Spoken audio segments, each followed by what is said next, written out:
Hello, hello, hello, friends. Good afternoon. Good to see everyone. I see some folks already in the chat. Smash that like button. Sound check 1 2 1 2.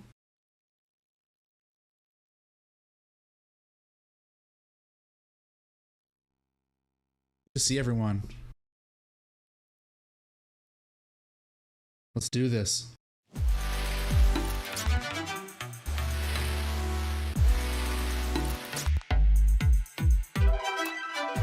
Hello, hello. Welcome, friends, to Alpha Beta Soup Live. I'm your boy TXMC. It's Tuesday, November 21st. It's 11 a.m. It's Thanksgiving week here in the United States, so we're doing this a little earlier than normal. When we did our stream on Friday, I got real excited talking about how we're going to be doing these every week, and it's see you next Thursday. And then right before I signed off, some of you in the chat were like, hey, dude, that's Turkey Day. Okay. We'll still do it. We just won't make you sit here with, the turkey nap taking you over trying to listen to TX on Thursday. So we'll do it today. Good to see everybody. Few things I want to talk about today. I know it feels like we were just together not that long ago, but I've been doing a lot of work over the last few days, and I just have a few thoughts I want to get out there. And we'll just kind of see where it takes us. Got a pretty risk-off day in the market. If you just do a first glance at this, bonds are being bid, risk is being sold, gold is up, dollar is flat to up. So, risk-off day here on Tuesday, but you can see the weekly trend on Bitcoin still looks quite strong, and we're starting to get up into interesting territory. This is a level that I've been watching for a while. It's currently the place we're curling beneath. And this is kind of the first spot I've had my eye on for where we would start to find resistance in the retracement. Really, this whole section right here, this is a monthly chart. This whole section right here is of interest from, basically all of the 40s, I think is going to be fun to watch us work our way through it. I don't think it's going to be a quick trip. Granted, most of this hasn't been a quick trip either, so that's not a big surprise. But this was the last real area of consolidation before the rest of the bear market took hold. So it makes sense that we may spend some time here. It does feel like market euphoria is picking up.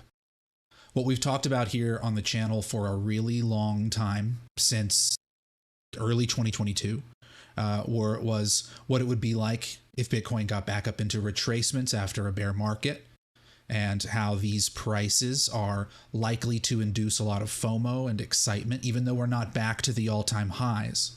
That's really the place where you traditionally see the most excitement, the most low information retail piling in. But getting up into these levels, for anyone who's been in the space, this is going to be a victory if we can get prices up in here. And I think it's going to bring a lot more interest back from folks who are crypto curious and crypto interested, who have just been kind of maybe hanging out. Maybe they were sidelined for some of this move because they weren't really sure. But when it gets up into here, if we start seeing a 4 handle on price, especially if we get over 44, 45, and we're closer to 50 than we are to 40, I really think that that's a big psychological level for people. One of the first things I learned when I was beginning to trade years ago, 5-6 years ago now, one of my first teachers taught me was big round numbers, psychological numbers, are often areas of interest on a price chart, almost kind of irrelevant of what else may have happened in the past. Getting through big fat round numbers like 30K, 40K, 50,000, even more for that one. The brain just kind of has a way of locking onto values like that, the same way we lock on to half dollars and whole dollars in prices, right? When we're shopping at the grocery store, same kind of thing. So we like to round. We like to round to large figures. It's easier for our brains. And so a number with 4 zeros on the back is very attractive. So I think when we get over 40K, headed towards 50, that'll be interesting. But as far as like, I mentioned euphoria coming back, I don't just mean in Bitcoin. I think it's still building for crypto, but there's also a lot of uncertainty. We're supposed to get some DOJ announcements today that I saw from some of the news squawk channels that I follow. Let's pull one of them up really quick. Let's look at unusual whales. Yeah. Let's see. Binance CZ in discussions to step down as criminal investigation ends. There was something I just saw. The Department of Justice is to announce a Binance settlement today. There's supposed to be some other news today of crypto enforcement actions. I don't know if it's just the Binance settlement or whatever. But so we're not in full-blown euphoria mode yet for crypto. We're still waiting on ETF news to clarify, all that kind of stuff. But you can really see it taking hold in equities. Like if you just look at the NASDAQ is, it's already been the most aggressive of all of the equity measures this year. It ripped 48% from the lows at the beginning of the year. But I mean, look what we've done here in the last few weeks. This is just a nuclear pump. In a 3-week span, the NASDAQ was up 11%. That's really good. We're now back over the July high. And, this is something that I've been looking at quite a bit here the last few days. I was talking about this with my friend Blockchain Backer, thinking about what cycle endings have been like in the past, because I'm biased towards the belief that we are still in the conclusion of our cycle, that we are not at the beginning of a new one. I'll talk about that a little more here in just a minute. I'll expand on that. But what I want to look at here really just right now on the NASDAQ, if we think about this move here, just what we see on the screen, this piece right here, we talked about this quite a bit. Maybe it was last week or the week before, maybe 2 weeks ago. What really catalyzed this move down was actions out of the treasury, right? It was the announcement that there was a lot of duration likely coming to the market. The Treasury was going to have to borrow $1 trillion over the next couple of quarters. And that really started the bear steepening in long duration treasuries, right? Around this time, the 10-year, let's put the 10-year on here. US 10-year, new pane. Around this time, if we draw from the highs on the 10-year, this was around the time the 10-year started pushing higher and breaking out. The 30-year was similar, breaking above the highs they had already been at. That was kind of in this period here. And the equities really started selling off as long duration went higher in yield, as long bonds sold off.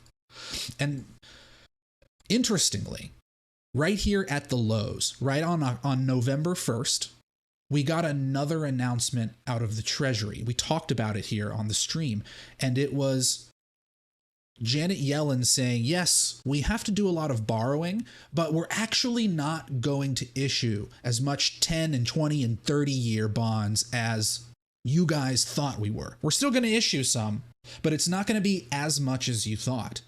And that perception alone, coupled with the fact that the market perceives the end of Fed tightening, their last hike was over here in July, you combine those two things together, and the market has assumed that tightening is over with, and it almost acted like a loosening of financial conditions for the market to see that the Treasury wasn't going to issue as much long duration as they thought. If we do Treasury QRA, if I look this up, I'll show you real quick. Most recently quarterly refunding documents. This is the thing that comes out of the Treasury that says over the next quarter, we're going to issue this many 2-week and 4-week and 1 year and 2 year and 5 year, etc., all the way up the curve. We're going to issue all of this net new debt, and we're going to roll this other amount of debt. They release these. This came out on November 1st. The end of October and the first day of November, which was also an FOMC day, if you'll recall. This is when the market found out there was going to be a little bit less duration coming to them. And so we've been ripping ever since. And this almost is like we are witnessing the pause rally. So in prior market eras, most notably in 2007 and in 2019, when the market detected that the Fed's tightening cycle was over, the assets began to lift pretty dramatically. And from the end of Fed tightening, from the last hike until the high of the market, on average has been a really strong rally. So I have that table here. This is the 4 eras that are relevant for our study, where the market high was above the level from the end of Fed tightening, and these were the percentage gains. Now, this is the S&P, recall. This isn't the NASDAQ, but the numbers aren't that different. But for the S&P, in the 1990 era, in the Great Financial Crisis era, and just before COVID, because recall, there was a Fed pivot in 2019 after they had tried to tighten in 2017 and 18. Those rallies from the end of Fed tightening until the high of the market in each of these cycles was 28%, call it 29, 24%, and 37.5%, 38%. So an average of about 29% when you average the 4 of these together. I think it's 29%. Either way, it's middle 20s. That's about how big the rally is. Now, let's go back to the NASDAQ, right? Let's measure just what we've seen so far. About 13%, right? So about half of what we could say the prior pause rallies, at least in the modern era, have been like. Now, there was one back here during the Great Financial Crisis, but, I'm sorry, not the Great Financial Crisis, the Great Depression. However, this was a very different era. It wasn't an era of Fed watching. There wasn't a bunch of elation about the Fed being done tightening. In fact, the Fed raised interest rates about 2 or 3 weeks before the top of the market. And it wasn't clear that they were done tightening.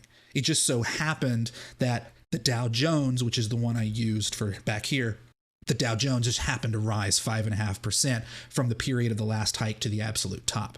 But if we just kind of exclude that and we focus on these, I think that we can make an argument that we could see a rally like this here today that could bring us to all-time highs and beyond on the NASDAQ. And as long as economic data continues to play out the way that it has and suggest strongly that a recession is coming, then we may be about to see the kind of blow-off top that people have been looking for, but many of them will be wrong-footed, thinking that it's a new bull market. Let me show you what I'm talking about. So keep these numbers in mind.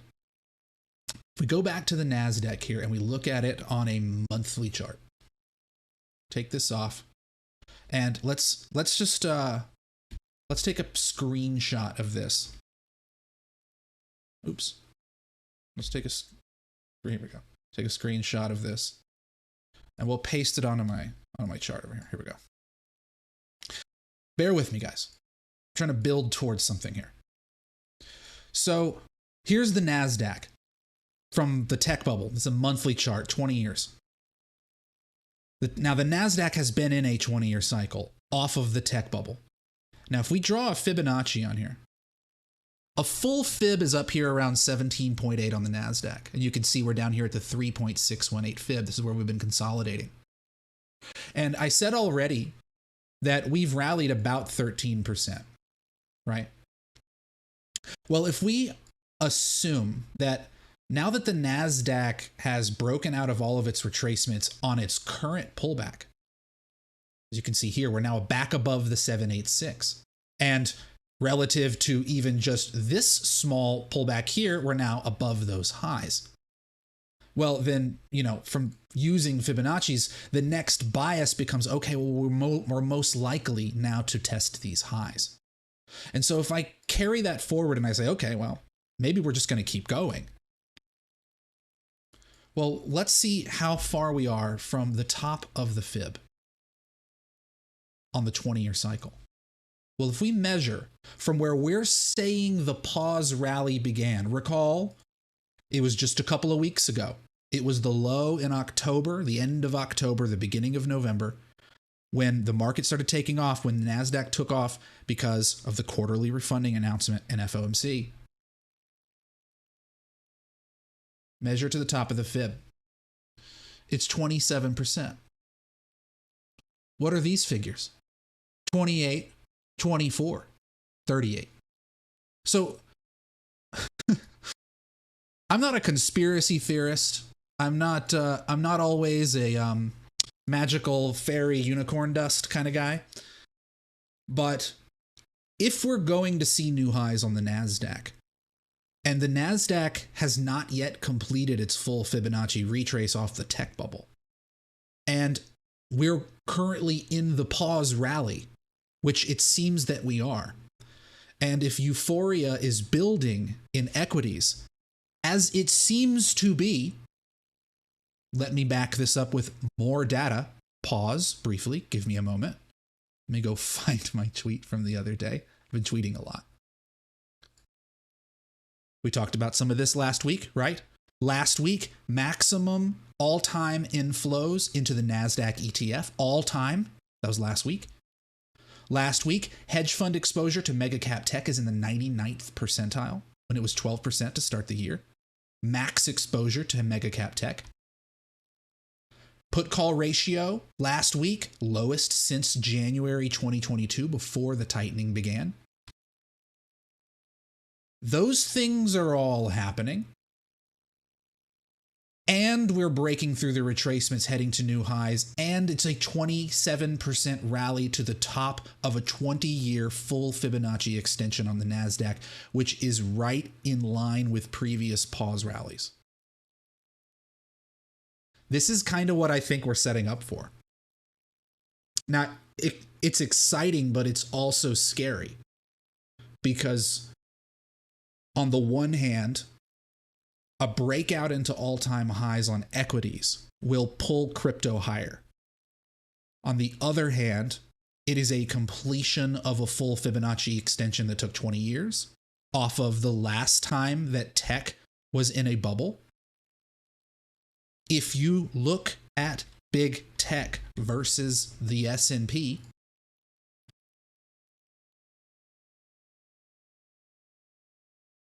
wait, hold on, sorry. That's not it. NDQ SPX. There. If you look at big tech relative to the S&P, it is back at the same level that it was at to start the cycle, and it's right near the top of the fib. It really feels to me that this cycle is setting up for a disgusting, terrifying blow off top to end the generational secular bull market. That sounds really bearish. It is bearish. It's also bullish because I think we're going higher. But what I am concerned about is that this sets up to be an explosive and painful ending for most people, because the higher that we are at the end of the cycle, the more relative wreckedness there is to follow. I mean, the S&P is trading at like 22x earnings. That is historically very high. That is the highest relative level for the start of a new bull market than we've ever had before. And people are calling for the beginning of a new expansion. I think that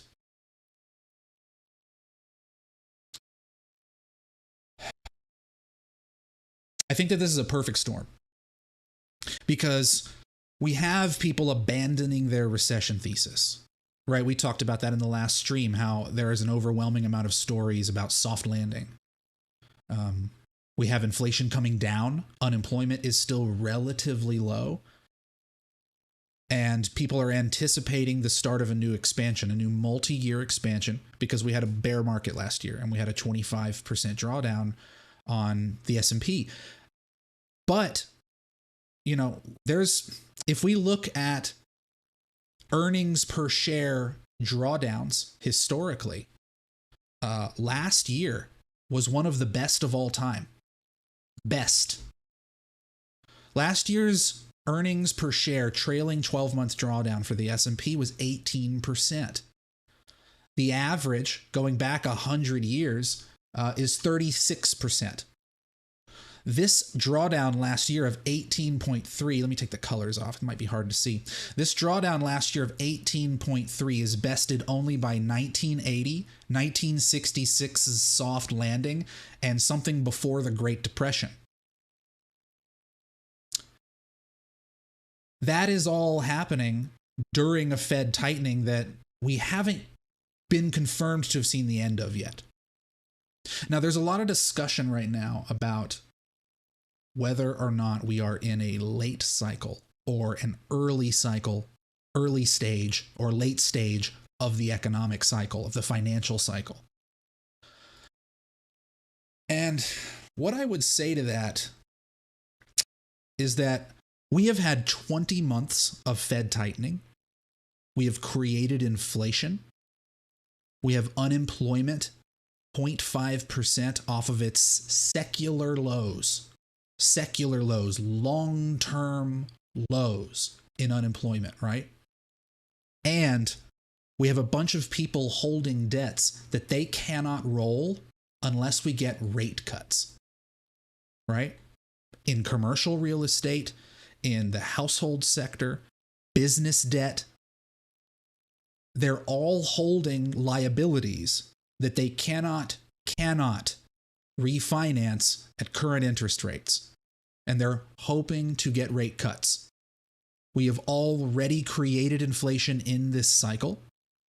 We still have unemployment at secular lows, and we're almost 2 years into our tightening cycle. That is a late stage financial cycle. That is not the beginning of a new expansion. That is not what an expansion looks like. How do we start a new multi-year sustainable uptrend when no one has yet been able to refinance the debts they accrued in the prior expansion? They are still holding them. The cost of servicing that debt is rising relative to the incomes whose rate of change is slowing down. Equities are beginning from a place that is higher on a price to earnings level than any prior bull market genesis that we have on record. And we've got people trying to say that we're about to start another 5, 7, or more year uptrend. I think those people are divorced from reality. And that's part of the dislocation currently in the market. I see some of you in my chat mentioning CZ. Let me pause my my rant here and go check my news squawk. Did he step down? He's going to pay $4 billion in fines. Pleads guilty to violating anti-money laundering. CZ is stepping down and will pay. Here's the rub. CZ stepping down, guilty to money laundering, pleading guilty, and will pay $4 billion. This was really their only way out. And, you know, he had been setting up his suitor a few months ago. I don't remember the gentleman's name, but I believe there was a guy that had worked for him for a few years who was being set up as his replacement. You could tell he's being groomed for that. And when you are worth that much money and you are running a business that is worth that much money and it comes under this much scrutiny, you kind of have to just get out of the way, or else the whole business is going to go down with you, like FTX. Well, FTX is different, but if you're CZ, this was kind of like all you had left to do. This is like the only card you have left. Pay the fine, leave with the billions you have. Let Binance exist, continue to exist. So just to kind of come back to this, I see Daryl asked in the chat, are you supposed to measure from the pause, as in the last rate hike, in July of 2023? Yeah, I mean, we could. We could, Daniel, and maybe it moves it up a little bit more or something like that. Maybe it moves it a little bit higher. Maybe we break above the 4.236 a bit. That's certainly possible. But either way, like even if we measure from the top there, that's 15%, 16%. But either way, I think I was thinking about this because some of you who have watched my channel for a long time might recall that in January of 2022, is a screenshot from my live stream in January of 2022, the beginning of last year. I tweeted out what I thought was going to happen to the market last year. And I showed Bitcoin, the NASDAQ, the S&P, and the Dow Jones, and I showed all of their long-term Fibonacci extensions.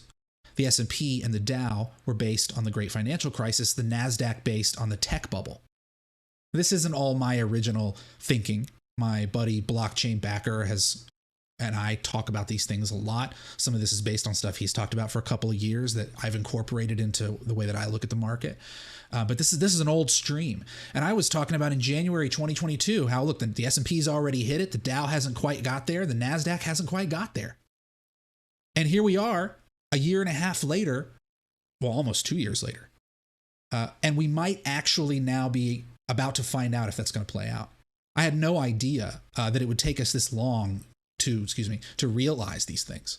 But it's been what I've been watching. This isn't something I just came up with last week. And when you see the amount of euphoria, and when I detect the amount of pushback that I've been getting recently, when I express my concerns about the market, the amount of people who push back against me, it really, I feel like I am increasingly off sides with consensus, which makes me feel better about my view because I want to have an opinion that most people don't have. But it also reinforces my thought that we're very close to the irrational euphoria stage. Now that the NASDAQ is over the July highs and it's getting within barking distance of the all-time high, the media frenzy is going to kick into overdrive. It was already picking up steam. I showed a couple weeks ago on here, I showed Mr. Lavish, buddy of mine, how he tweeted a while back about all the soft landing stories that were coming out on the Bloomberg terminal. He tweeted about that last week. This is kind of the beginning of it. I saw someone else that I follow. His name is Stimpies. He works in like leveraged finance, and he was watching CNBC a week and a half ago, and he counted them mentioning rate cuts like 15 times in a 10-minute period on Squawk Box. And so the narratives are starting to build. The media engine to lure in low information retail at the retracements, at the highs, is beginning. And all of this is happening. All of this is happening while we are looking at a credit market that has been absolutely suffocated down to nearly zero in a rate of change basis. And the only era that even looks remotely similar is the last time we had a pandemic, a flu pandemic, in 1953. Which was a long time ago and is hard to make a comparison to today, 1-to-1. When we have job growth slowing down on par with prior eras, still. You can see that here in low inflation periods and high inflation periods, job growth slows on par with what we're seeing today. When we look at it relative to Fed tightening, it's on par with what we're seeing today. And the labor market is really flashing a lot of warning signs. I talked about some of this last week, how rates of change of internal labor components are at levels that we have only ever seen in economic contractions, ever. Particularly on the number of people claiming unemployment, the number of people claiming they lost their job, not that they quit, and the number of people, and not that they returned to the labor force, right? Job losers are people who were already employed and lost employment. Unemployed can be those people, as well as people returning to the labor force and seeking a job where they previously did not have one. Those two components are both confirming levels we've only ever seen in recessions. Temporary workers, which are the first people let go, the rate of change of that market, this is an inverted axis, meaning that they are losing jobs. This number is going down. It is also moving at a pace that we've only ever seen in the last 4 recessions. If we go look, I have another chart here. This is unemployment on the left, long-term unemployment, 15 weeks or more, on the right. This is relative to Fed tightening. And what you'll see is this era here on the black line has seen unemployment and long-term unemployment changing at a pace faster than virtually every historical comp since 1953. On the regular unemployment rate, the only era where it rose stronger on a faster rate, or rose higher more quickly, was 1974-75. That is an era that does look quite similar to what we're going through today in certain ways, but in other ways it doesn't. They had really strong labor growth in the 70s. That's a major difference from the 70s to today that I don't believe is appreciated enough by people who make comparisons between today and the 1970s, who say that we are about to relive the 1970s. And one of the major differences is the rate of growth of the labor market. I don't mean jobs, I mean the labor force. I mean all of the people seeking work actively. So if you go back to the 70s, the late 60s, in through the 70s, the rate of growth of the labor force was significantly larger than it is today by multitudes. And that was because the boomers were coming of age. The largest generation in U.S. history was entering their late 20s and early 30s, and they were entering the job force. At the same time, we had female empowerment and the encouragement of women to enter the workforce. Those two factors created massive labor force growth in the 70s. And that's part of the reason why we had high unemployment throughout that era, because there were more people seeking jobs than the market was able to service with its demand for workers. So that's part of the reason why we had really strong unemployment throughout that era, and why some of the comparisons of unemployment look really strong. Notice here's another really strong one, 1970. That's just 3 years before this.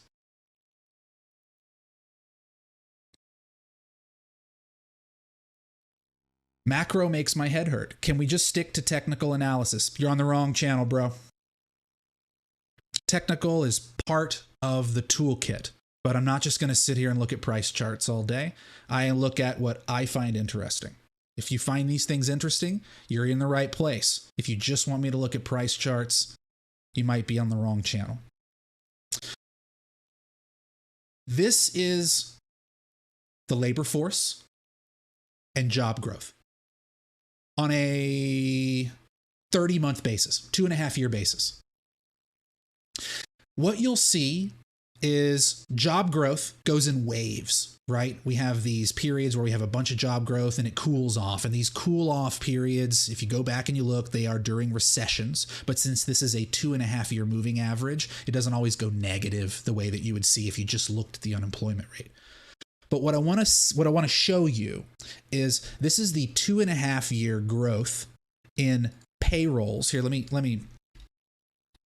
name these for you. So if you pause the screen, you can see this better. Okay. The 2.5-year growth in payrolls, the 2.5-year growth in labor force, not the percent growth, but the number of bodies, actual people being added to the labor force or added to jobs. And what you can see is throughout the 60s and the 70s, the blue area takes up a lot of space. And it's almost as large as the orange impulses in many cases. And even when we have job growth falling and we have these valleys, labor force growth keeps rising. You see that? The labor force grew nonstop. This is the boomer generation right here, from the late 60s into the 1980s. Right here, this is everyone born after World War II until about 1965, 1960, somewhere in there. I think it's 1960. All coming of age. During a period where we had job growth, declines in job growth, impulses, declines, impulses, but we had more people being added to the labor force than we had jobs. So we had high unemployment. And then over time, the growth in the labor force has slowed down a lot. Now, we've had a bit of an impulse here because in the last 2.5 years, we've been recovering from COVID. So it created a big impulse on this particular time frame that I'm using. But if you look at the labor force on a 12-month or an 18-month time frame, it's a little smaller. And the delta between job growth in orange and labor force growth in blue is about a 2x now. You see that? Look how much bigger the orange is from the blue. Same for this period right here from the GFC to COVID. That's this impulse from 2011 to 2020. We had more job growth than labor force growth. We had more job demand than labor supply.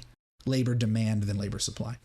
And so that's the dynamic of the 2010s and 2020s, is excess labor demand relative to labor supply, whereas the story in the 70s was excess labor supply relative to demand. So that's one reason why we're not going to relive the 1970s. But it's also a reason why I'm worried about seeing high unemployment.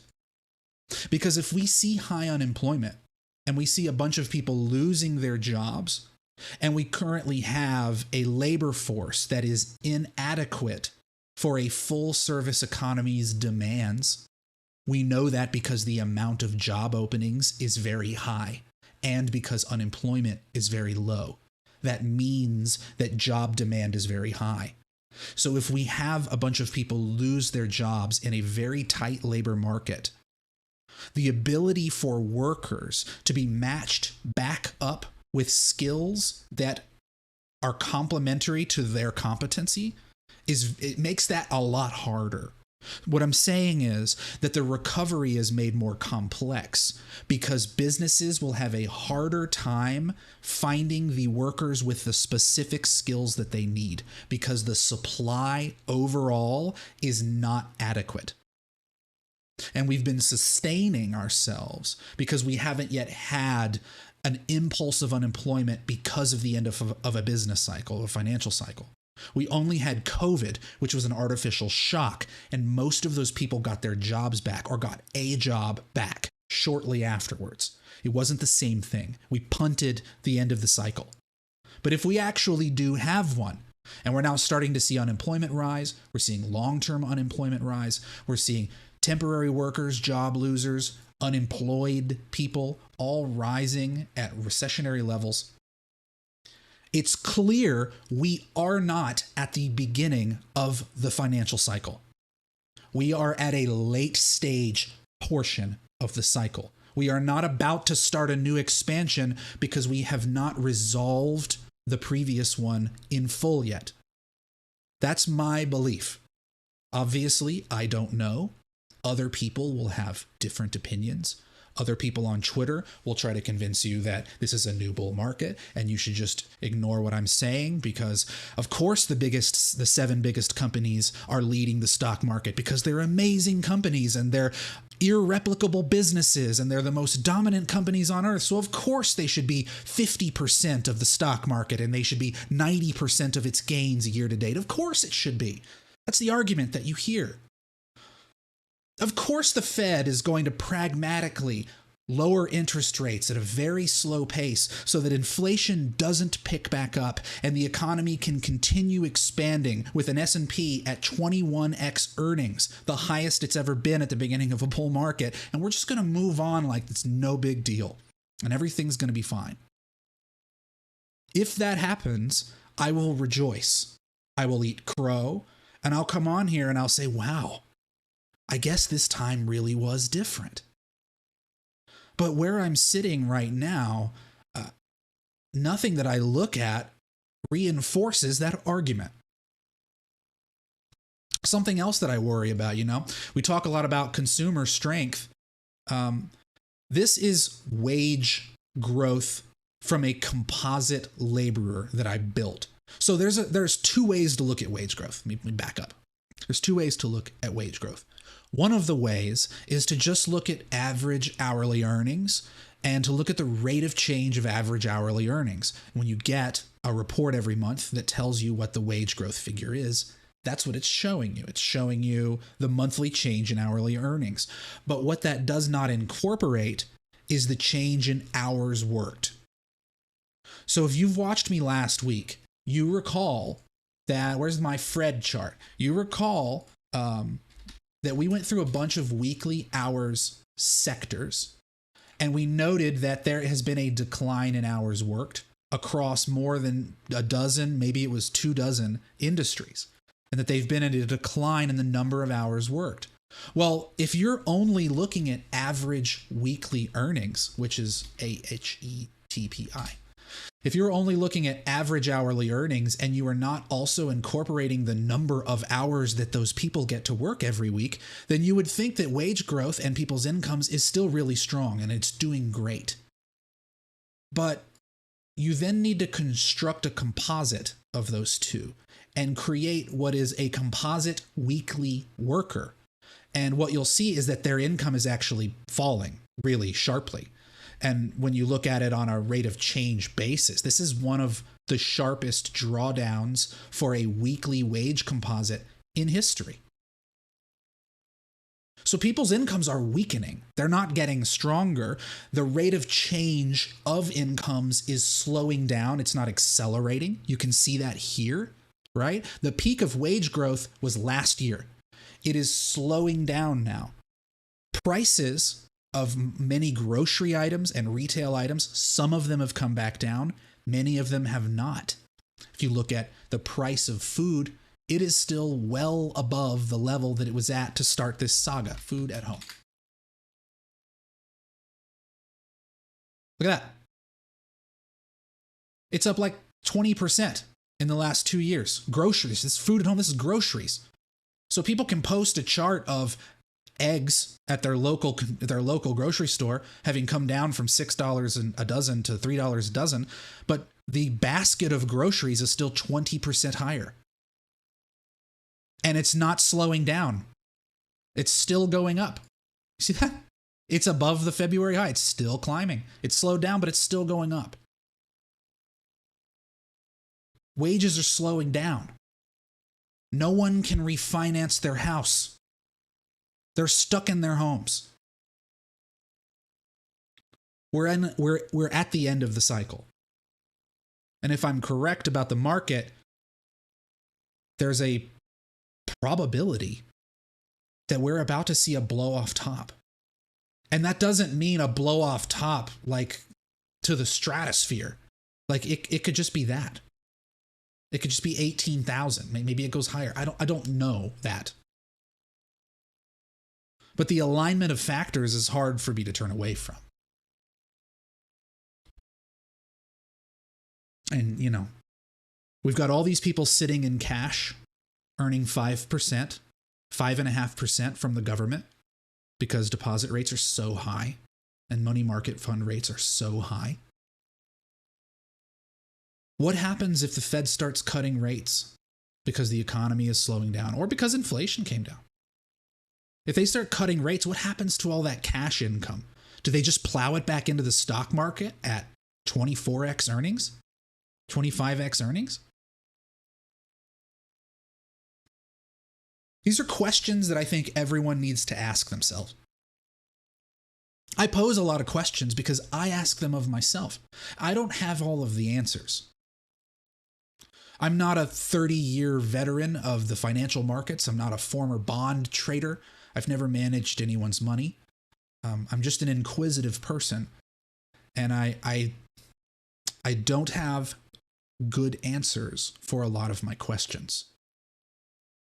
And I don't think that many other people do either. So I remain very cautious.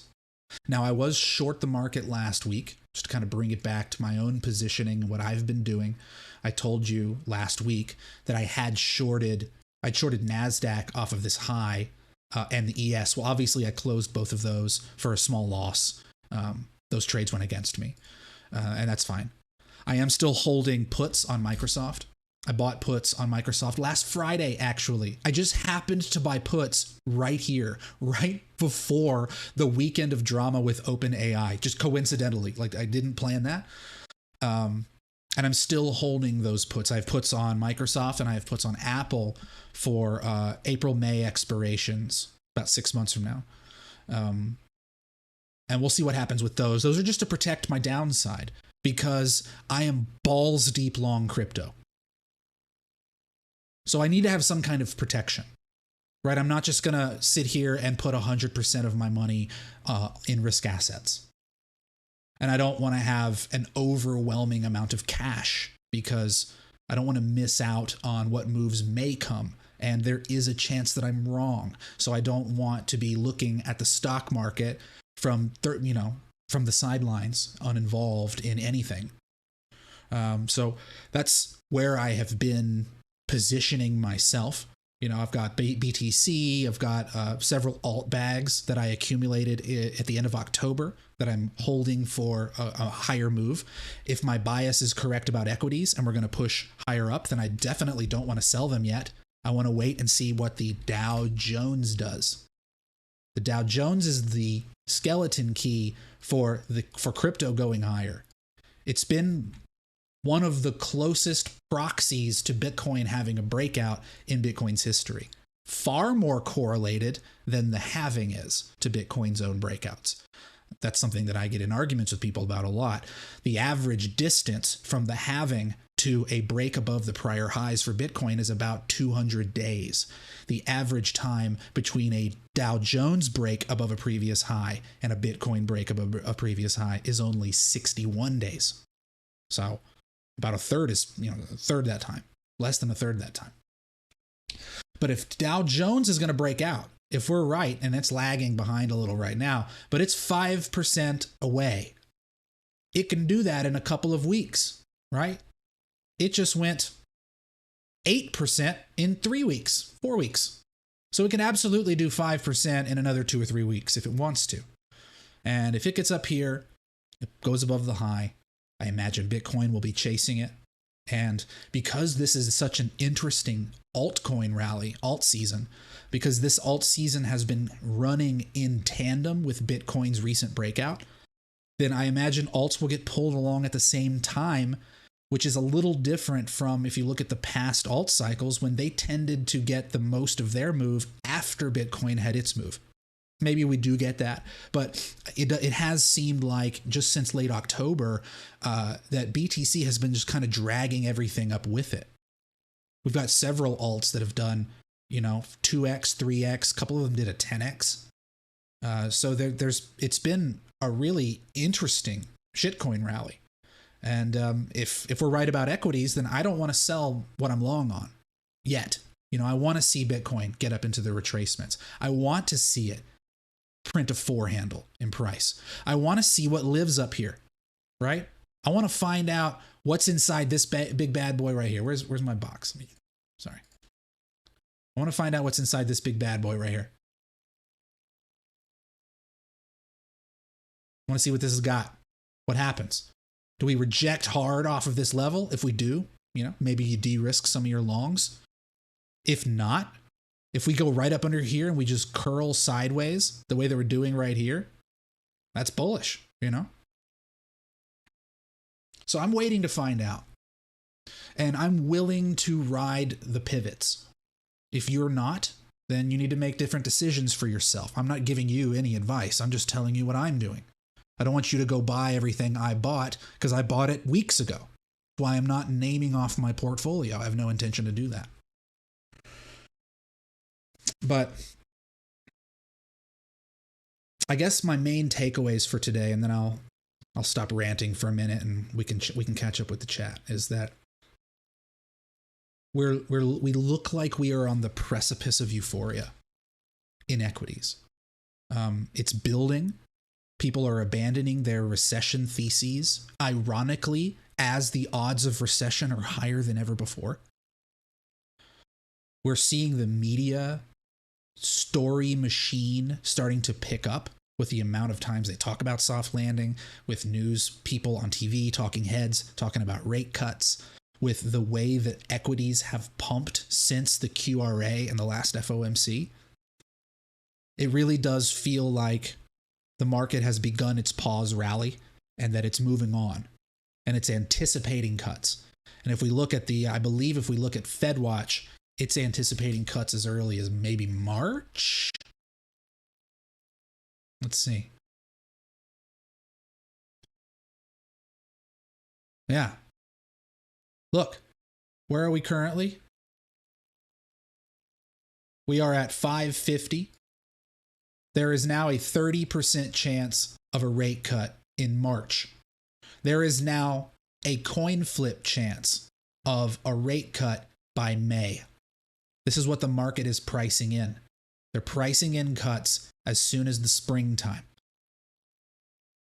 And the market's rallying in anticipation of those things, even though we still have like $1.6 trillion of net new debt that needs to be issued between now and March from the US Treasury. Even though wage growth is plummeting on a composite worker basis, which is hidden by people who only focus on average weekly earnings. If you multiply it by hours, it looks precipitous in the way that it is falling off. The change of growth in jobs since the Fed started tightening is one of the sharpest slowdowns that we have seen in any prior Fed tightening.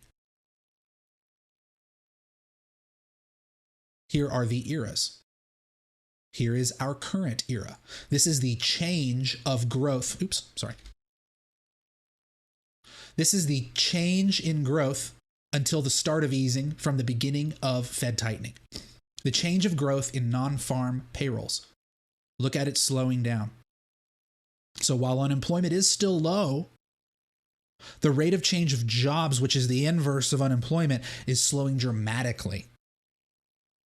When we look at it relative to prior tightening eras, after the Fed gets done tightening and they are waiting for the end of the recession, which is these dotted lines, job growth continues falling.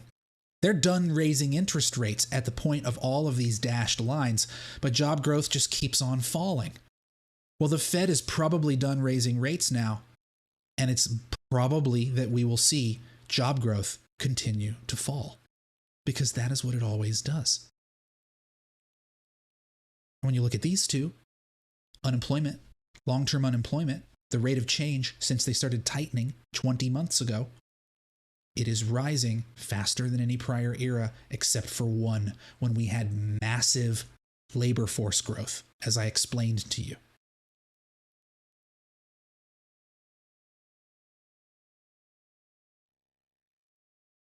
BTC is doing something, someone says.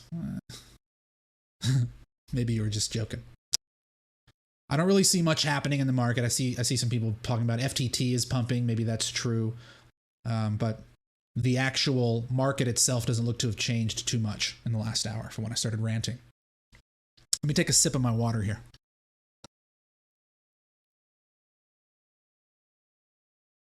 Let me look back in the chat, catch up with what we got going on here. If you haven't hit the like button, please do so. Got about 70 or 80 of you that I need to have hit the like button who are currently watching me.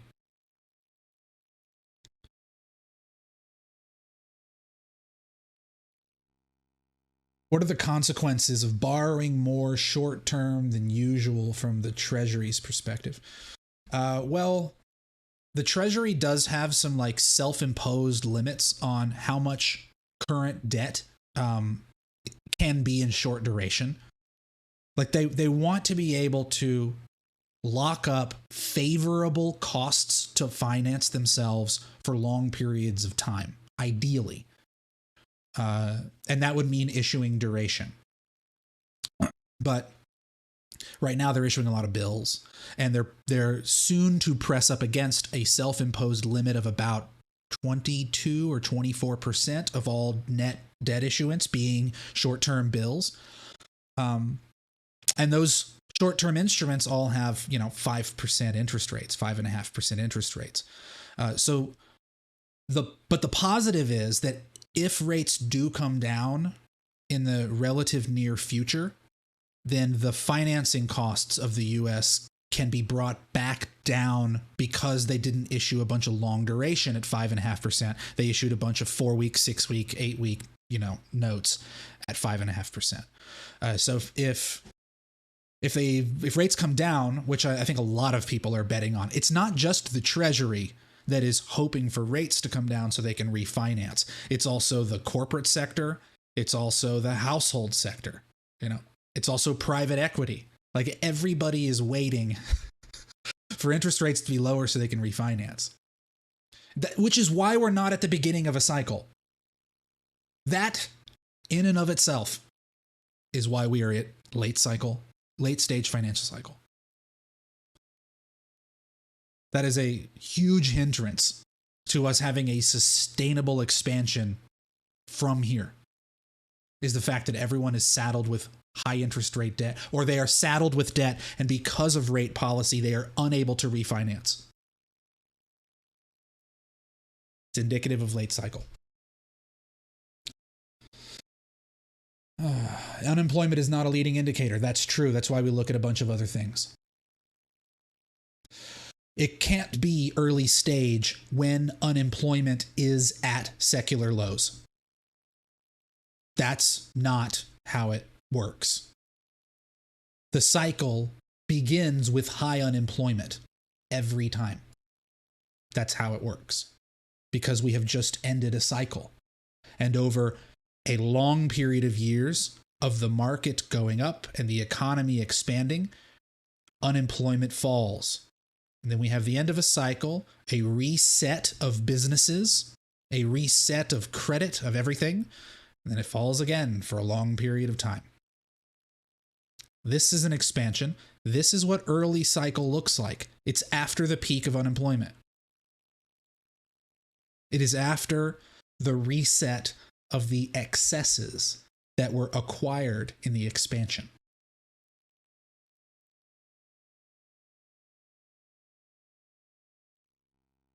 Would I talk more about the safety net people can consider to save their investments more? I've been looking at this some. I don't have all of the answers, so I'm not going to try to present to you some big findings, but I have been trying to look at sector performance relative to Fed tightening and relative to the major indexes. Like relative to just buying and holding the S&P. What is the relative performance of the various sectors of the S&P, of gold, of the dollar in those periods? And I've been trying to study that. I don't have a lot of clear findings yet, but some things that do stand out are the things that do not perform well typically in a recession are consumer discretionaries, financials, technology stocks, things that relatively outperform. Keep in mind it is relative, right? Are things like utilities, consumer staples, defensive stocks, like Procter & Gamble, Walmart, Philip Morris, that kind of stuff. Like, those don't get hurt as badly in a downturn. So if you don't want to leave equities, you don't want to leave risk, you can just move into those kinds of assets and outperform someone who just holds the market. But everything performs poorly at the beginning, except for some bonds. There's usually a push into bonds, often at the short end is usually what happens first. The Fed is cutting and people are rushing into like two-year bonds, two-year treasuries. Those are often what does well at the very beginning. But most things do poorly, including liquid assets and outside monies like gold, which is partly why I don't think Bitcoin would do that well. Tech also doesn't do well, which is why I don't think Bitcoin would do that well. But in the recovery afterwards, gold can do well once the government starts easing and they start printing more money and easing conditions, and there's an anticipation of more growth and more debasement to pull the economy back up. Gold can do well. Same thing for other commodities, and growth stocks can do better after the downturn. But initially, there aren't a lot of safe places. Cash really becomes king. And people don't like that. They want to know, what stocks can I buy to kill it in the recession? And that's not a clear picture that anyone can really paint for you.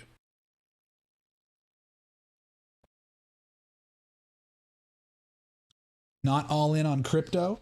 You're all in on your computer, aren't you? I love that Sailor speech. It's so stupid. Where he's on, I don't know if you guys have seen that, where he goes on Tom Bilyeu's podcast, and he's talking to him about conviction. And he's like, oh, conviction? Oh, why do you, or diversification? He's like, why do you have to be diversified? How many chairs are you sitting on right now? You're just sitting on one chair, right? How many microphones are you talking to me on? Just one microphone? Are you convicted in that microphone? Maybe you need to diversify and get 10 microphones. Well, you just need one asset to outperform the market. It's his argument for Bitcoin. It's so stupid. Would silver also follow the way gold's going? Yeah, probably. I think silver is more volatile, though. I'm not a silver expert, so I don't want to present myself as having information that I don't fully understand. But just from my loose understanding of it, yes, silver would follow gold more volatilely. Sharper drawdowns, sharper moves up. Big business has us by the balls more than we know. Glad we've got TXMC and BCB willing to share their knowledge. Hey, I'm just trying to figure stuff out, Mr. Six. I appreciate that. I don't have any secret knowledge. All my data is public, and I share it all with you guys. So if I'm wrong, you'll see that I'm wrong. You can come back and laugh at me for it. If we don't have a recession and we truly do begin another multi-year expansion, then I will be forced to come on here and admit it. And I will, because that'll be great. That'll be great. I don't want there to be a recession. I don't cheer for it. Just because I talk about it a lot, it's because I want to be aware of the risks, and I want to understand how much, whether they are growing or whether they are receding, those risks. Those risks are rising. They're not going away. And if conditions change, then I will be more than happy to come on here and say, listen, guys, we've been talking for the last year about a recession. The data supported that. And now the data supports a different outcome, more likely. That is what informs everything on this channel. We look at history. We model rates of change and relative performance of pieces of the economy and the markets. We look at it through economic cycles, through monetary policy, which does drive all markets. It's what drives liquidity, and liquidity is everything. So we are informed by data. We model a distribution of possible outcomes based on the data that we analyze. And we say, this is our base case. These are our outlier cases. And depending on how strong our base case is how loudly we talk about our bias. There have been times during this year where I have been very loud. I've been a little bit less outspoken about it recently, partly because I've shared most of my viewpoints at this point and I don't want to be too repetitive, but also because this is a moment to watch more than make a lot of noise. I feel like we are at an interesting inflection point. For those of you who know about our For those of you who know about our soft landing comparisons, we're very close to the inflection point from the lone soft landing example we have that's anything like today.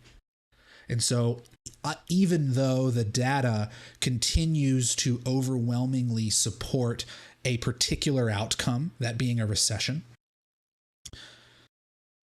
we still don't know for sure. And there is no promise that a prior fractal will be repeated by the future. There's no reason why this era must look like 1966. It could do something totally different. It could do this and then do that, and then maybe not ever have a recession. It could go up and then just keep going up. It could just go sideways. We have no idea. We will have to dynamically assess the situation as we move through this saga and data continues to come in. I don't have a product to sell you like a research service. I don't have a fund that I need you to give me money for. I don't have a book with a firm that I am talking up on Twitter because I need the prices to keep my career going. I'm just an enthusiastic consumer of data and someone who finds markets interesting. So this is my genuine beliefs, and it is only informed by what the data shows us, because I don't have some like Wall Street experience to draw from. I can only create experience in real time here with you guys. The data is pretty overwhelming. What's my view on DXY going forward? Right now, DXY is at the range midpoint. Now, when we were talking about DXY, the last time we looked at it, it was around over here. It was starting to break down off of this little flag that it had put in, this bear flag. And I'd said that if it breaks down from this section here, the next spot to look for is the mid-range, which also happens to be the yearly open. But we are now there. My bias from here is less clear. When we re-enter a well-established range and price shows acceptance inside of that range, then my natural bias becomes the midpoint of the range and then perhaps the other side of the range if price continues. That's how I look at it. Well, we've now gotten to the midpoint. So for me to have a bias that the DXY is going to continue going lower, I need to see price action confirming that structurally here. I need to see lower lows and lower highs structurally on a higher time frame, like a daily time frame, to really suggest that, okay, we're going to go down to 0.75 and the low. Yeah, we did think it was going to be Wyckoff, of course. And it was until we got to this moment here. It wasn't completely invalidated. There are multiple Wyckoff schematics. And there is one that looks like this, that does that, and it goes lower. There is one like that. Are we doing that? I don't know. But we were right about Wyckoff here. We were right about it all the way up. And then once we got up into this area, sign of strength, that became okay. Now show me what you got. Are you going to break out or are you going to break down? Well, we now have our answer. Does that mean that it then builds back up? Perhaps. Maybe this is just a big ABC. Right? Could be. I don't know. So we did call the Wyckoff correctly. But what we don't know is the conclusion of that schematic, which version we're going to get. And that's okay. You don't need to be able to call the entire future of the market. You just need to be able to establish a bias on a time frame that you can put a trade on. So for this time frame right here, I had a trade. I longed USD CAD when the dollar reclaimed down here. I sold some of it when the dollar was up in this area, and if I had kept holding it, I would have made a little more. But I got rid of my trade around this area. The Wyckoff spring identification and the reclaim of the range right here. See this? Right there. That plus the bias that we were in a Wyckoff spring told me, okay, I should target the highs. So it worked out. That's all you can ask for. Now we wipe that away and we reassess and we let the market prove itself from its current level. That was the past. Let it go, right? Now we see what happens here. We watch the action here. If we get acceptance below this midpoint, which is about 1.3.2, if we start seeing candles down here, daily candles down here, closes down here, well, then we start looking lower. S&P starting to look like BTC when it reached its all-time high double top. You know, that's a funny thing you say that. I thought the same thing. Bitcoin reached up right here and printed an all-time high with bear market technical conditions. And people don't seem to think that the NASDAQ or equities could do something similar in their own unique way. Right? They're not going to have a 50% drawdown and then just some nuclear pump back to all-time highs because they're not crypto. But could they just come up and form another second higher high? Well, boop. They could. They absolutely could. Because an expanded flat that sets a higher high before going lower is a corrective structure. Now, I'm not an Elliot wave wizard, and some of you probably follow influencers who are way better at it than I am. So let me couch my even showing you this with the admission that I don't deploy Elliot wave all the time. But one of my best friends does. And what I do know is that this could be an expanded flat because that's what this was.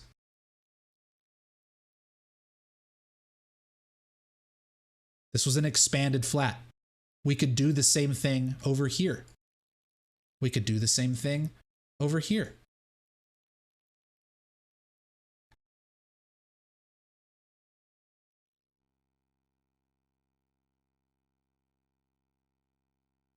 The XMC is working from home, aka probably has no pants on. I am fully clothed right now. I even have some little socks on my footsies because it was a little chilly this morning. I got a fan going here in my office. I've got my Alpha Beta Soup Yeti cup that my wife got me full of water. Sitting here hanging out with you lovely folks. Okay. So, I've mostly covered what I wanted to talk about with you guys today. One of my main things that I really had been rattling around in my head, and, when I talked about it with BCB yesterday, we were texting, it just seemed like something I wanted to share with y'all. That it feels to me like we're in the pause rally, that the end of tightening, while the last hike was actually in July, if we're just kind of thinking about this cycle and how obsessed the market has been with monetary policy, how obsessed they are with paying attention to Jay Powell and Janet Yellen, and how they have been guessing wrongly about an imminent reversal in policy for almost 2 years now. If we assume that we are in a pause rally of some kind, then we are only 27% away from the top of a 20-year full fib extension on the NASDAQ, which is the same percentage gain as the last 3 times we had a pause rally before a recession. Everyone's telling me I'm a fucking idiot for continually talking about bearish stuff while equities goes higher. And perhaps they're right, guys. They could be right. I could have pie all over my face like Nickelodeon's What Would You Do in like 6 months' time and just look like the biggest clown on Twitter. That could absolutely happen. I'm ready for it. I don't mind because everything I'm doing is informed by data rather than feelings. So, we just adjust the models and we move on. But We're aligned for a blow off top in equities at a period of time when most people have abandoned that thesis. Most people had a recession thesis during this window of time. And it was most strong right here during the bank crisis, during the SVB failure in March. That was when it was most salient. But then the market saw that the Fed was not going to allow depositors to go unprotected. The FDIC wasn't going to allow it, I should say. That depositors were going to be backstopped. The Fed's balance sheet expanded in that moment, if you will recall. Total assets. Right here, mid-March 2023, this move right here, everyone thought QE had come back, and we just started ripping. We ripped. NASDAQ ripped like 40%, 36%. And then, oh no, Yellen's going to issue a bunch of duration. The party is over. Holy shit, 10 years breaking out to 5%. It's over. Oh shit, no, she's not. Yellen's not going to issue quite as much duration as we thought. It's a fraction less, but that's enough for us to get excited. It's also FOMC, and they paused for the third straight meeting or whatever, the fifth meeting in 6 FOMCs or some amount. They paused again, and they only ever pause multiple times in a row when they're done. So they must be done this time. And we've just been ripping ever since. We have massive long exposure in equities, right? All-time inflows into the Qs, all-time big tech exposure by hedge funds, 99th percentile, put call ratio at 2-year lows. Blow off top. But I don't think that it's a blow off top for Bitcoin to new highs. I think it is most likely a blow off top to here. Now, I'm not even that optimistic about up here. Like high 50s, that would be crazy.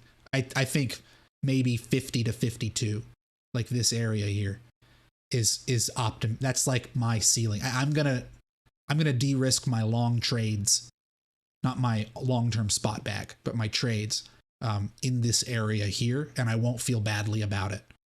I'll keep a small runner on in case price continues to go higher so that my trade isn't left in the dust, but I'm going to de-risk the vast majority of what I accumulated from back here and back here. Appreciate your analysis, bro. Thank you, Mr. Jack.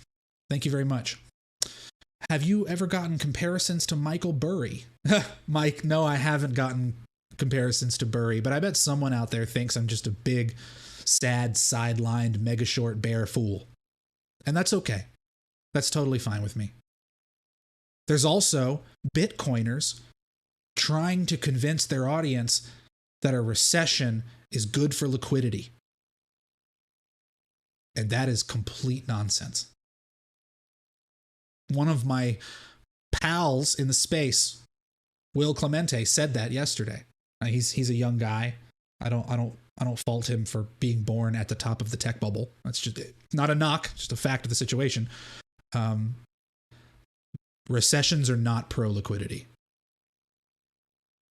So I don't know why anyone thinks Bitcoin's going to outperform at the early stages of an economic downturn, if that's what we get. Why that area, Razmataz? Because this is the retrace. These are the retracement levels. So a lot of rallies run out of steam right in this box right here. Additionally, the reason I leave room to be down here is because of the actual context of the price chart. Like, it's kind of like that. But I just drew it up near the top. This is the area of biggest concern. But really, can we get above all of this? Can we get above... Sorry for moving this around. Can we get above this candle right here? This up thrust move before the sell-off? That is a supply zone. That's what we call that. That is weekly supply So weekly chart, that is a weekly upthrust candle before a major sell-off. So this is a supply zone, and it's right below key retracement levels at the 618 and the 702. So if for some reason, not for some reason, but just if price gets through these levels, this becomes the danger zone. Now, if it gets above all of this, well, just like we were talking about on the NASDAQ, then that's where you should look. But that's way ahead of where we are. Same thing over here, right? Like, sorry, I'm drawing on that. Same thing over here. We're through all the retracements. So the next logical step is to look up there.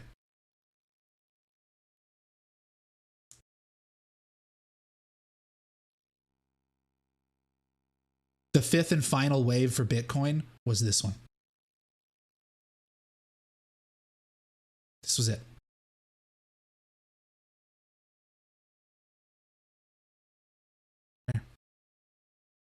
This is it. This is wave 3. Bitcoin's in a bear market, I think. Bitcoin's not going to go back to its all-time high till it goes below these lows, in my opinion. Now, if it goes back to the all-time high and doesn't go to the lows, I was wrong. My spot bags will rejoice. Please do not invest based on things I say here. These are just my opinions. And I make trades with my own opinions, like you make trades with yours. I think Bitcoin's in a bear market. I showed this before. And some of you have seen this from one of my buddies.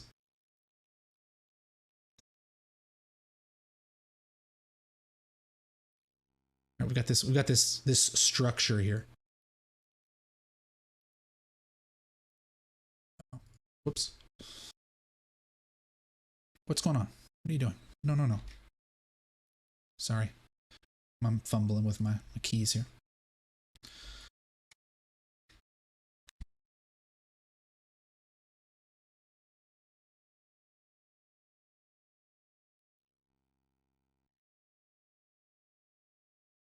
Oh my gosh. Sorry, guys. Here.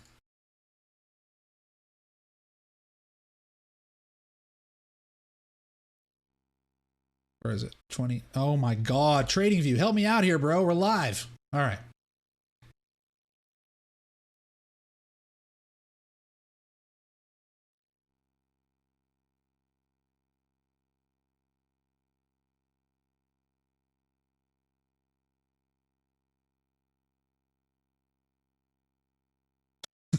That's worst case scenario.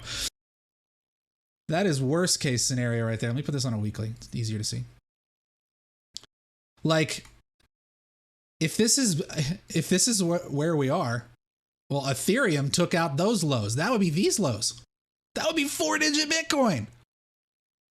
I think at minimum we take out these in a downturn, and I would be honestly surprised if Bitcoin is printing 70,000 price or higher, and it's never come back down here.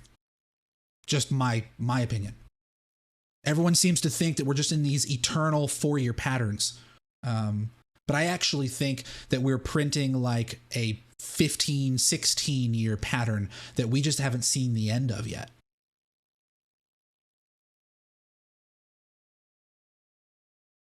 Crypto Razmataz says, prove it. I don't know what you mean by prove it. Oh, not having pants on? BCB is saying the same, a retrace for Bitcoin at best. Yeah, he has a similar view on that. And his toolkit for reaching that conclusion is different from mine. He's much better with the technicals than me. And some of my opinion is shaded by him because he's a good friend of mine. We both talk about the markets together and we look at different things. And so when I'm looking at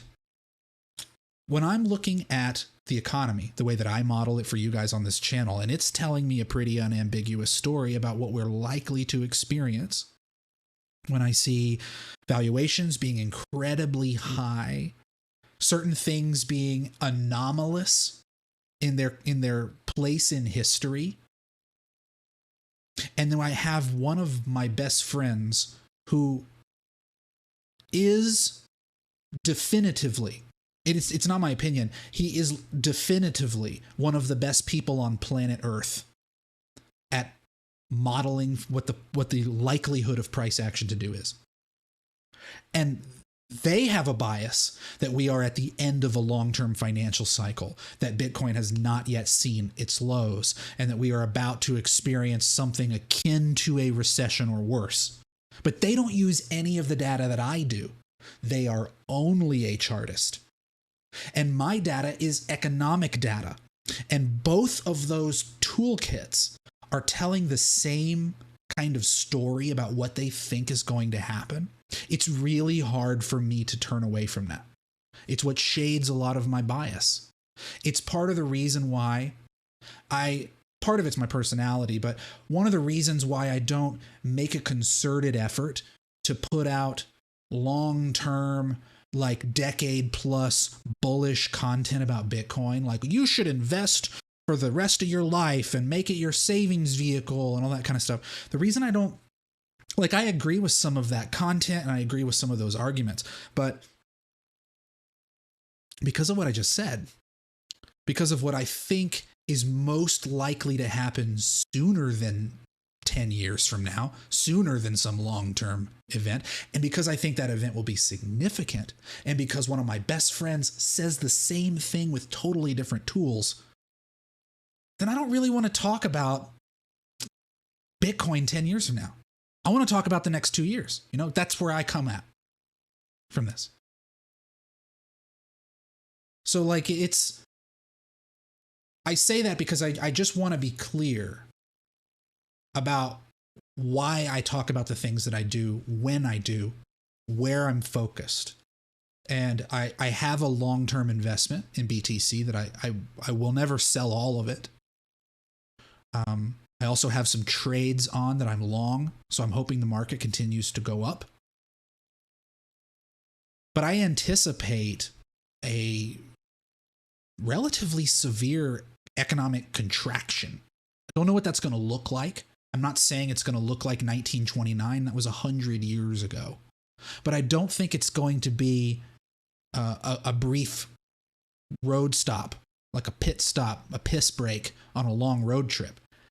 I think it's something that we will deal with over a couple of years, and that we haven't really even gotten to the point where it's obvious that we're going to deal with that.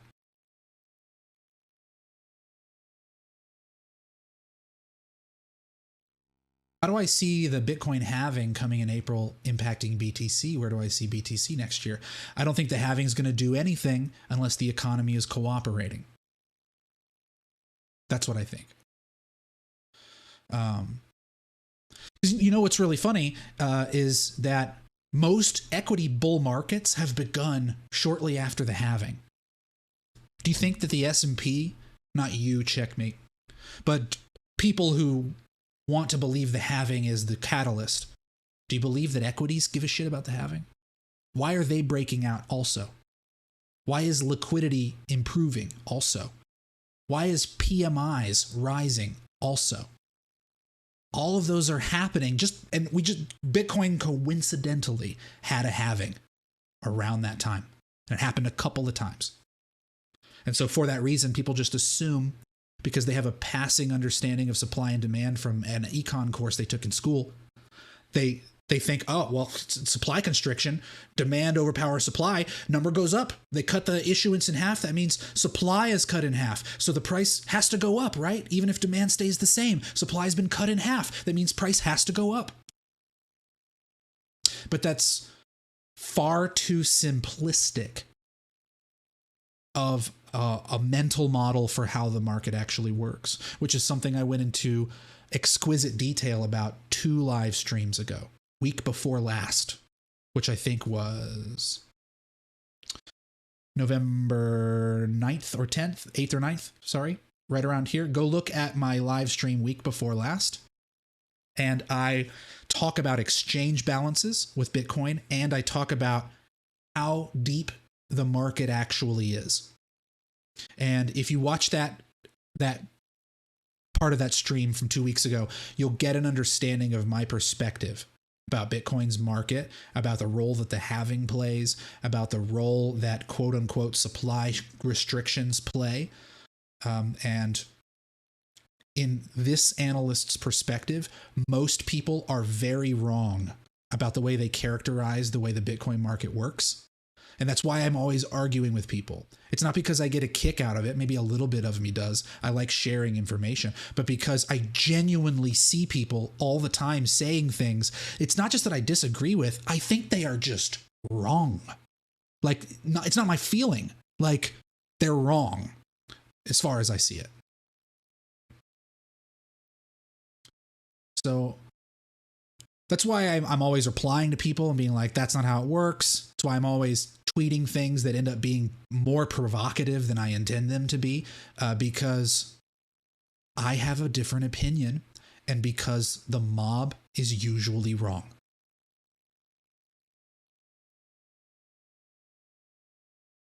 So a massive ABC correction to 3,000 or 1,000 for Bitcoin. Listen, I don't know, Rufus. And if that's what we get, it wouldn't happen on its own, right? We would need some economic factors to make that happen.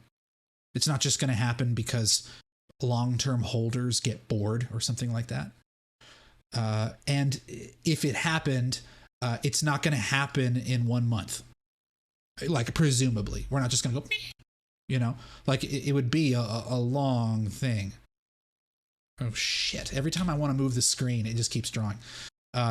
It would be a long thing where like we would probably test like all these support levels and we'd go down to 12K and then we would bounce right back up into this level. And everyone who said, oh, we're going to 12K and that's it, they would go, oh shit, guys, here it is. Look, you should get long here. And then it'll just go back down.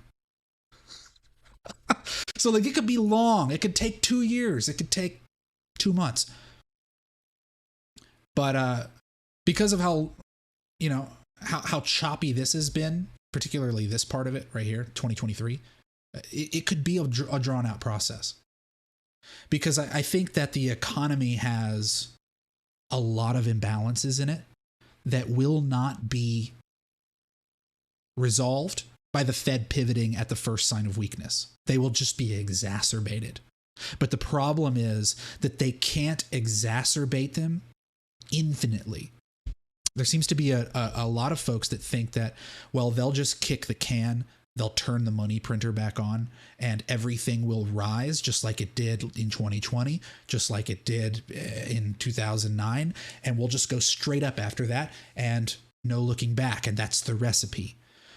But we are at unsustainable levels in a lot of places in the economy, certain rates of change of things, certain imbalances, like home prices to income, like lots of things. That I don't think that the next Fed pivot is going to do what people think it is. I think because of the fact that inflation has been a factor in this saga, because the Fed is not eager to restart quantitative easing, because they created a dysfunctional treasury market by doing that, they crowded out private buyers. Because of those factors, and because we're only 3 years removed from the largest stimulus in recorded history, I don't think that the response function of monetary policy will be enough next time, if next time is anytime soon. The only way that it really could is if we also got a fiscal impulse of a comparable magnitude. And the magnitude would need to be exponentially larger than anything that we saw in COVID.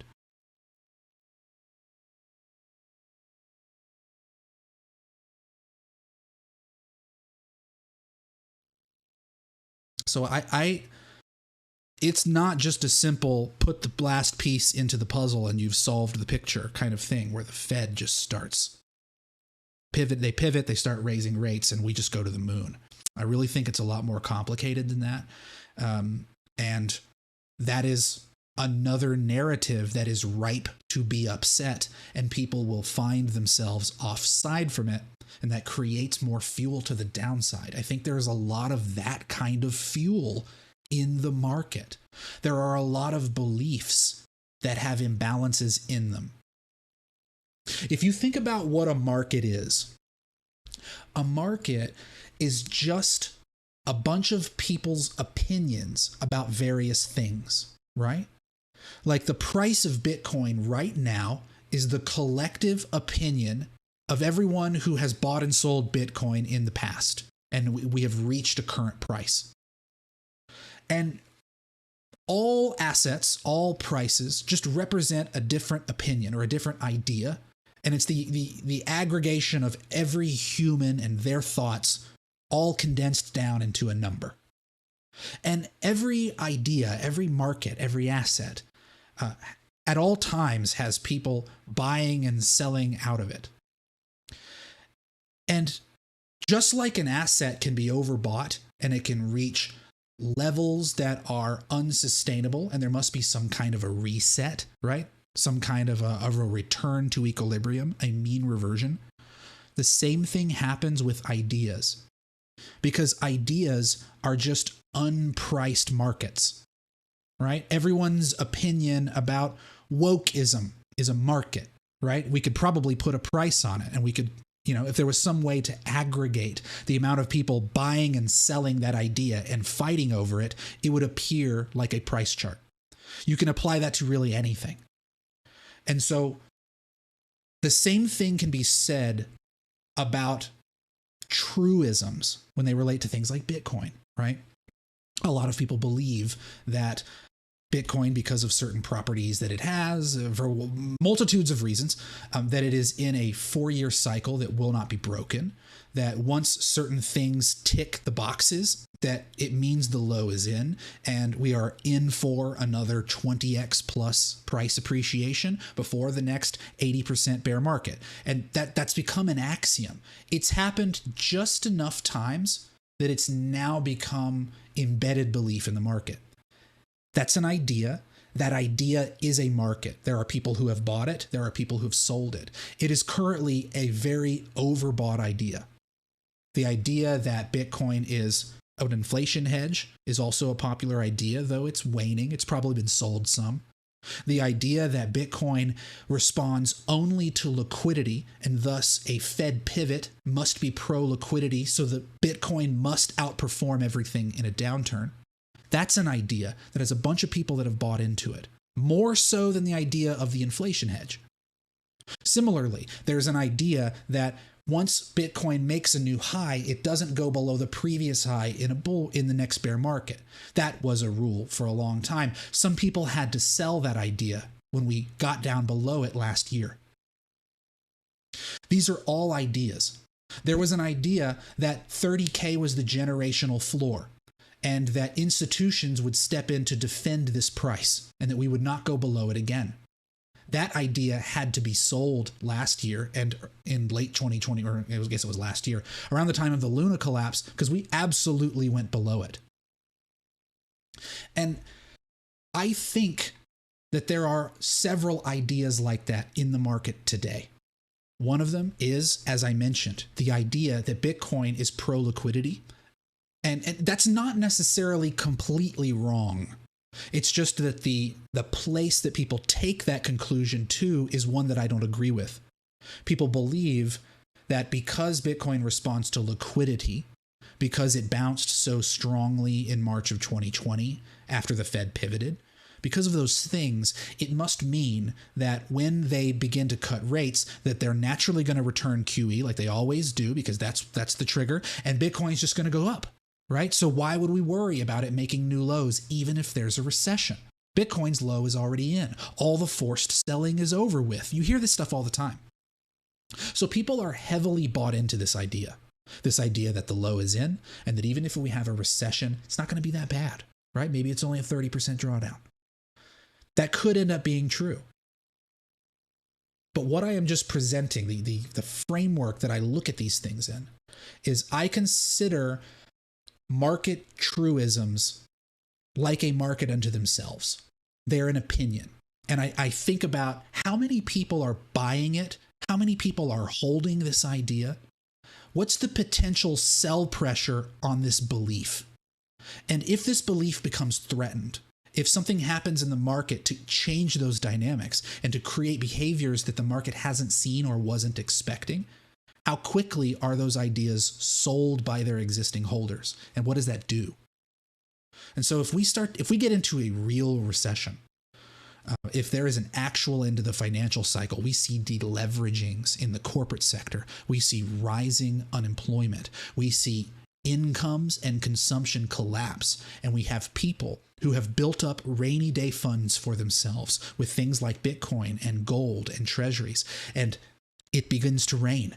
The people will tap those rainy day funds. And then everyone who held on to a bullish belief that was born in a 15-year expansion, all of those people will have to decide whether they bail out of that trade or whether they let it hit their stop or whether they're just going to hold through the downturn. And I think that there is a lot of built-up firepower in the idea that Bitcoin will not be affected by a downturn, that it is not totally correlated to tech and risk, despite all evidence to the contrary. And so, if our bias about the economy bears fruit, then it is a logical assumption to carry forward the expectation Bitcoin would not perform that well, and that it's going to do what all other risk does in all other recessions. Do I need to remind you? The low of every market has been after the recession started.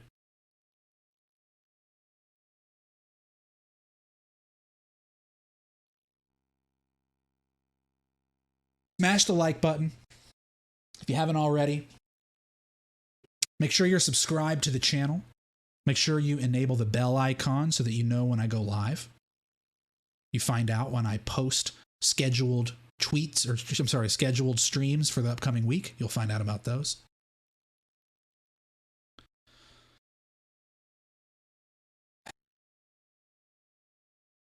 This is a fascinating time to be in markets. I talk about things that might be scary, if they play out in some ways that we anticipate. Some of it could be scary, but I think it's also fascinating, right? Because we're living through a decade that people will write books about, right? People will study this for generations, this era of excess, when developed market economies undertook the greatest hand-kicking regime ever seen by government. From the great financial crisis to now, really from the early 2000s to now, starting with Alan Greenspan lowering interest rates to 1% in 2003. Really from that moment onwards, we've been in a massive can-kicking regime that all of our DM economy friends have joined in on. And those excesses are not eternal. There will be a mean reversion. And it looks like we're getting close to the resolution of that. Sometime in the next year, I think it'll be obvious.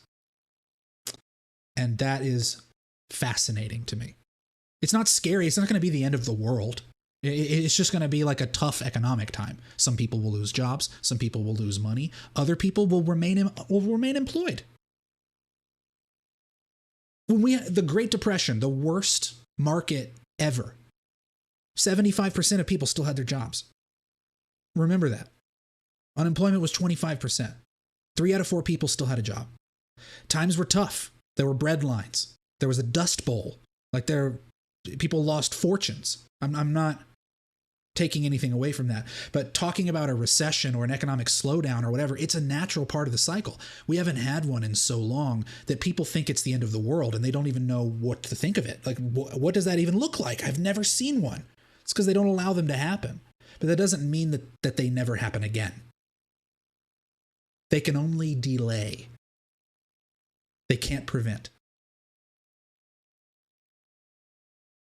And in terms of relative size, the great financial crisis was the greatest can kick that we've ever seen until we got to COVID and they blew it out of the water. That was only 3 years ago.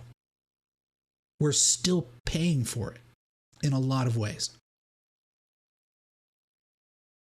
Max Pain, says Fernando, Max Pain is actually breaking the holy 4-year cycle. Yes.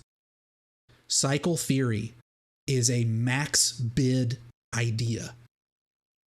Like I talked about, ideas are markets. They have bidders and sellers. The 4-year cycle is max bid. There's a lot of fuel for that idea to be sold if it is proven wrong. People ask where sellers would come from.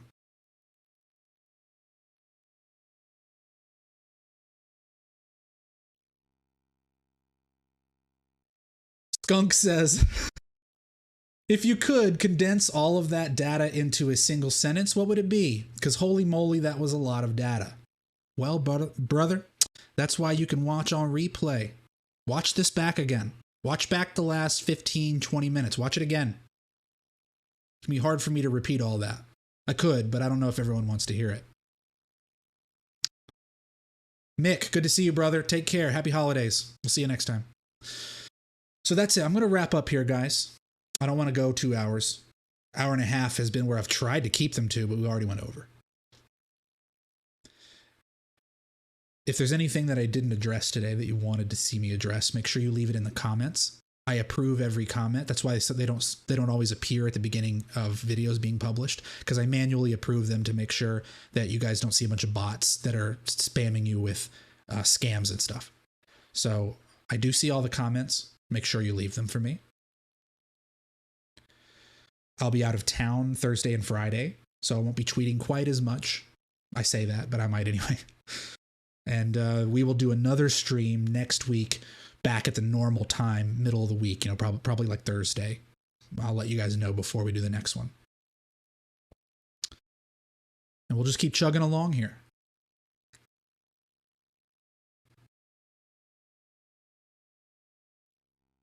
Thank you for hanging out.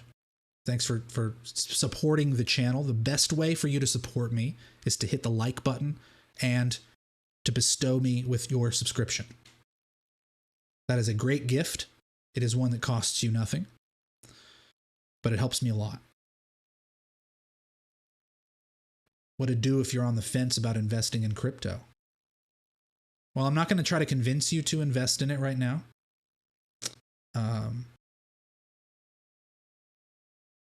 I think that if you're waiting for lower prices and you're not already in the market, then maybe you should just wait. Don't chase it here. If you're a trader, then you probably wouldn't be asking me that question. Sounds like, more of an investing kind of question. Bitcoin's more than 100% off the lows. And we're probably going to have a recession. So if you're not in the market at all, maybe you just do a small DCA allocation, right? Something small into Bitcoin or something like that, just so you have exposure being built to get yourself off zero, but it's a small enough amount that if the price reverses on you, you're not losing your hat, you can just cut it or you can just hold it. If you're ever wanting to own something and you're afraid to bite the bullet, then just own a tiny piece of it. You can buy 1/100 millionth of a Bitcoin. You don't have to own the whole thing. And that's if you want to. I'm certainly not encouraging you to do that, but that's how I would think about it. B. Skeet says, unfortunate unfortunate that the lessons we learn here won't be applicable for another 100 years. Yeah. If you read enough financial history, you recognize that we do the same things every lifetime, every 80 to 100 years, just like the fourth turning says, but in a less structured way than that book says. But every about 80, 100 years, we do the same things over and over again.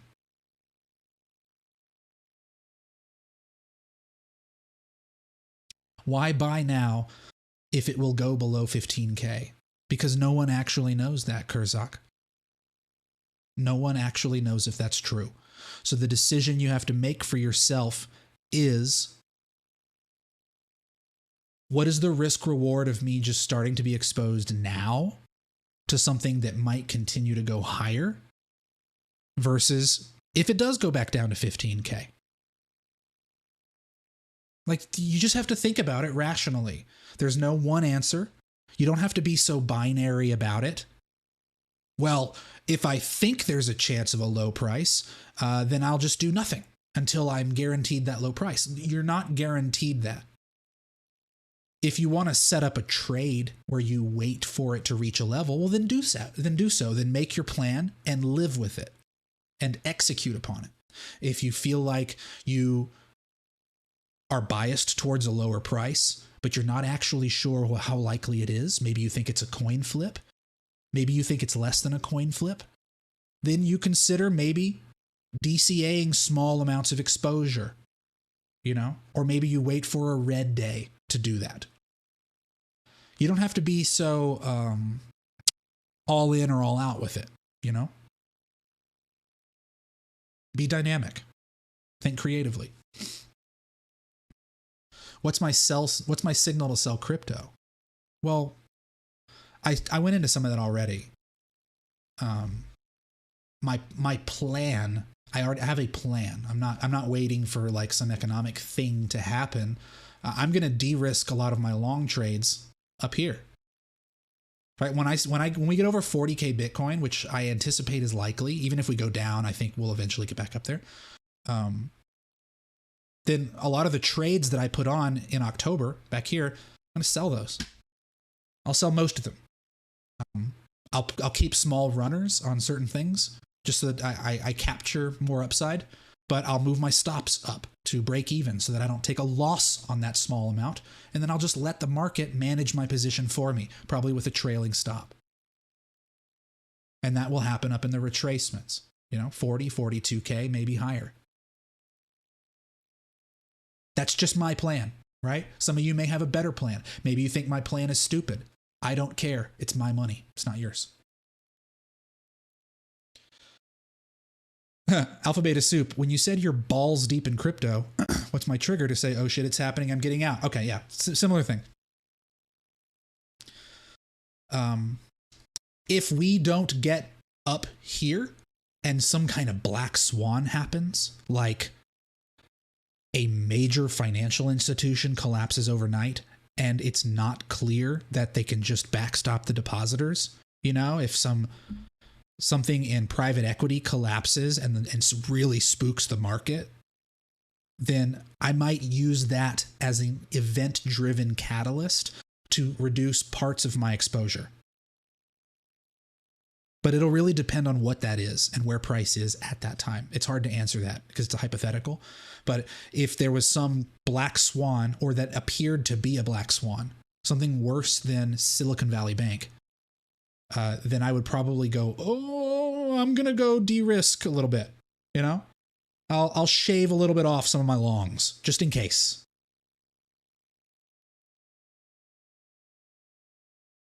War? We're already at war. It'd have to be another war. We've been at war for a year now. We now have two of them, actually. We've got Gaza and we've got Ukraine. And the market's still going up, so it'd have to be a new war. When the BTC ETF is approved, that's maybe a sign that the top is in. It could be. You'll just have to watch the price action. You'll have to watch the market structure. You'll have to see if you get acceptance at lower closes and lower levels, session after session on the high time frames, and that will confirm it. You don't just guess. But the CME futures launched in December 2017. The Coinbase direct listing in the stock market was in April of 2021. The BITO Bitcoin Futures ETF launched in late October of 2021. And the short ETF launched June of 2022. All of those were major inflection points in the market, and it turned around and went the other way. So it's possible. I don't know that an ETF is going to be an immediate sell-off. I actually think it'll be quite a bullish pump. But what I don't believe is that it's going to fundamentally change the dynamics of the market forever, like people say. People say that there's like hundreds of billions of dollars waiting to pour into this asset. What, are they just going to all market buy in a price-insensitive way? No. Do I think it's possible for Tether to collapse? Sure, it's a non-zero chance. Anything could collapse. But Tether is probably not the biggest risk to the crypto market. The biggest risk to the crypto market is the United States closing off on-ramps from fiat into crypto, making it more difficult for you to withdraw to self-custody, making it more difficult for you to obfuscate the amount of Bitcoin that you own, making it more difficult for you to not own a whitelisted address, for you to own an address that isn't whitelisted.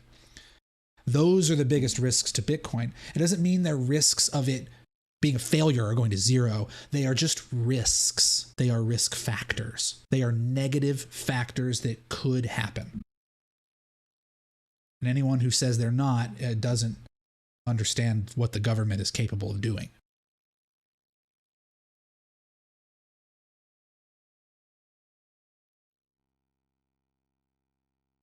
The XMC is not a believer in 10-minute updates. I don't know how I would do a 10-minute update. I got too many things to say. I'd have to do 5 of them a day. All right. That's it. I just keep answering y'all's questions and we keep chatting. That's why it keeps going and going. And I was trying to wrap up 30 minutes ago. But it's okay. It's all right. We're here to hang out. We're here to communicate. So, okay. That is it. We will wrap up now. Thank you to the 200 of you still hanging out and watching. If you haven't hit the like button, please do so. Subscribe. Turn on the alerts. Be here next week when we come back for more. We may have new things to say. We may not. If there are things you'd like me to bring back from previous videos, let me know. If they are relevant and we got things to say, I'll bring them back. I love you guys. My American friends, please have a great Thanksgiving, or to anyone else who is celebrating. And we will chat again in about a week's time. So until then, take care of yourselves. Take care of your families. Give your cats and dogs a hug. Call your mother. Always call your mom. Some of us can't call our moms. Call your mom. And we'll chat in just a few days. Cheers, everyone.